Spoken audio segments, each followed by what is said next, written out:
मैं ये समझता हूं कि जितना श्रूड तरीके से और जितने शातिर तरीके से वहां के हुक्मरान और खास तौर से आईएसआई सोचती है, ये मुझको बड़ा प्लेन एंड सिंपल मामला तो नहीं लगता। मैं इसको लेकर एम्बेसडर वोहरा के पास जरूर जाना चाहूंगा कि एम्बेसडर वोहरा, इस तरह की स्थितियों के बनने देने में वहां के हुक्मरान अपना क्या भला देख रहे हैं? कौन सा उल्लू है उनका जो सीधा हो रहा है? ये बहुत अहम प्रश्न आपने पूछा है और हमारी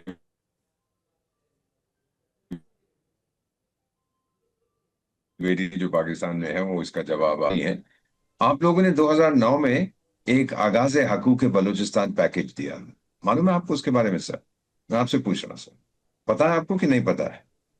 नहीं पता है तो मैं बता देता हूँ आपको सर, क्योंकि I am in touch with lot of these people. New York में जब जाता हूँ हमारी मीटिंग्स होती है इनके साथ सर, मैं एज एन इंडिविजुअल, सरकार की तरफ से नहीं।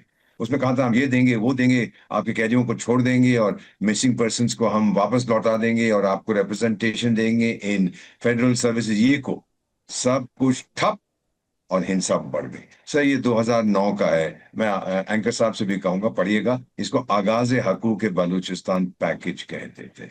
इसका ये मतलब है कि कोई आपने फॉर्मल एग्रीमेंट आप नहीं कर पाए हैं। सूडान में मैं आपका राजदूत था सर, सूडान और साउथ सूडान के बीच में कॉम्प्रिहेंसिव पीस एग्रीमेंट। नेपाल की जो इंसर्जेंसी वो खत्म हो गई जब एक पीस एग्रीमेंट वहां पर हुआ। पापुआ न्यू गिनी में मैं आपका राजदूत था, वहां बोगनविल के साथ एग्रीमेंट हुई, खत्म हो गई। इनका कुछ नहीं हुआ क्योंकि सिंसेरिटी नहीं है सर।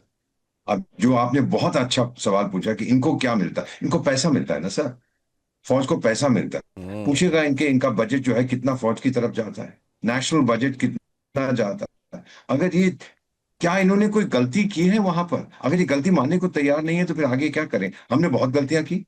हमने गलती नॉर्थ ईस्ट में की, मैं तो रहा हूं, कश्मीर में हमसे गलतियां हुई, साउथ में गलतियां हुई, लेकिन हम समझ गए, हम सीखा उनसे। ये लोग सीखते नहीं, वो कहता है दीज ब्लडी 1500 टेररिस्ट। क्या मजाक है इसका? गाली देने से क्या बनता है? I just want to put it across कि अगर आप अपनी गलती स्वीकार नहीं करेंगे तो फिर आप उसको सुधारेंगे कैसे? The first step is to recognise your mistake. भाई इतना ही मैं कहना चाहता हूँ। ये एम्बेसडर वोहरा की तरफ से ये मालूम है। और सर फाइनल सर एक चीज और, जस्ट वन थिंग। ये लेटेस्ट जो बलोच मेरे को डॉक्यूमेंट भेजा है, उन्होंने किसी बड़े होशियार आदमी ने असेस किया है कि जो बलूचिस्तान से एक्सट्रैक्ट हुए उनके नेचुरल रिसोर्सेज जो ले जाते हैं ना, कि इसकी ये कीमत है, तेल की है, कॉपर की है, इसकी है, उसका 5% वापस बलूचिस्तान में इन्वेस्ट किया गया। इससे आगे मैं कुछ नहीं कहूंगा।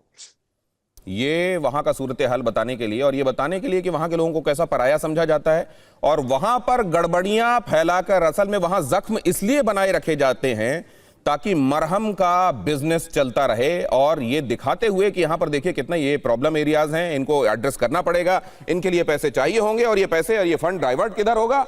जाहिर है फौज की तरफ डाइवर्ट होगा, आईएसआई की तरफ डाइवर्ट होगा। इसलिए ये परेशानियां बनाकर रखी जाती हैं। लेकिन जिन जगहों पर ये न्यूसेंस बनाकर रखा गया है, परेशानियां बनाकर रखी गई हैं, वो जगह अब और बर्दाश्त करने के मूड में लग नहीं रही। अब रेंजर्स की तैनाती अपने ही लोगों के खिलाफ, जनरल कुलकर्णी, इस तैनाती को वहां के लोग कैसे देखते होंगे? वैसे भी यहां के लोग हमेशा ये पाते रहे हैं उनको सौतेला व्यवहार मिला है, इसमें कोई शक ही नहीं। टोटल सौतेला व्यवहार। जिस प्रकार से आप बलूचिस्तान में जब अभी हमला हुआ, 12,000 स्पेशल फोर्सेस हैं पाकिस्तान के लगे हुए, क्योंकि चीन ने उनको कहा कि अगर आप नहीं लगाएंगे तो हम ये CPEC जो है ग्वादार में हम छोड़ देंगे, आपको तकलीफ होगी। $60 बिलियन चीन ने उसमें इन्वेस्ट किया, वो क्या करेंगे? आज की तारीख में POK के अंदर जिस प्रकार से, मैं जैसे कह रहा हूँ, पीरजादा जानते ही नहीं होंगे कि UN रेजोल्यूशन 47 का पॉइंट 1 क्या है। उनको पता है? नहीं, अरे उनको पता है, क्या बात कर रहे हैं? देखिए आप अभी बता देंगे। बताइए पीरजादा साहब।